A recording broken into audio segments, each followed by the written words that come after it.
It started with a simple wooden box, something I found tucked away in the attic of the house my grandfather left me.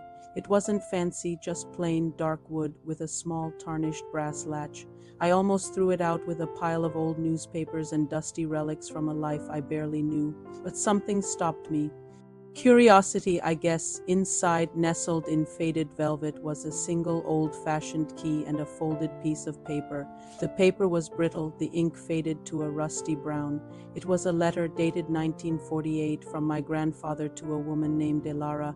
It wasn't a love letter, not in the way you'd think. It was a promise I've hidden. "It where the river whispers to the stones," he wrote. "Use the key, it's all for you." Hidden what? And who was Elara? My grandmother's name was Helen. I called my dad, but the name Elara drew a blank. He just remembered his father as a quiet, hard-working man, not one for secrets or mysteries. The key was the real puzzle. It was ornate, heavy, and didn't fit a single lock in the house. I spent days trying it on every chest, every door, even the old garden shed. Nothing. The phrase "where the river whispers to the stones" echoed in my mind. Our town is built along the old Blackwood River. It was a long shot, but I had to see. I started at the old stone bridge downtown. For weeks, I spent my evenings walking the riverbank, looking for, well, I wasn't sure what. A hidden compartment, a lockbox cemented into the embankment. People started giving me strange looks, the guy who stared intently at rocks. I felt foolish, like I was chasing a ghost story. I was about to give up when I noticed something near the old mill, a place that had been abandoned since I was a kid. Part of the stone foundation near the waterline looked different. The mortar was newer, the stones slightly offset. My heart hammered in my chest. I scrambled down the muddy bank, my fingers tracing the outline of a small iron door, almost completely obscured by moss and time, and in the center of it a keyhole. With trembling hands, I slid the brass key into the lock. It was stiff, grating with rust and disuse. For a moment I thought it was hopeless. I put my shoulder into it, twisting with all my might. There was a loud groaning click that echoed over the water. The small iron door swung inward into darkness. The air that rushed out was cool and smelled of damp earth and something else. Old paper. I pulled out my phone, the flashlight beam cutting through the black. It was a small, stone-lined cavity, and inside was another box. This one was metal, a fireproof strongbox. It wasn't locked. I lifted the heavy lid, and my breath caught in my throat. It was filled with letters, stacks and stacks of them, tied in ribbon, and beneath the letters, books, dozens of them. I pulled one out. It was a first edition, a famous novel from the 1920s in pristine condition. I checked another and another. They were all first editions, signed by their authors. My grandfather wasn't just a quiet man. He was a collector, a serious one. The letters told the rest of the story. Finding out about Elara was the next step. An online search for her full name from the letters led me to an obituary.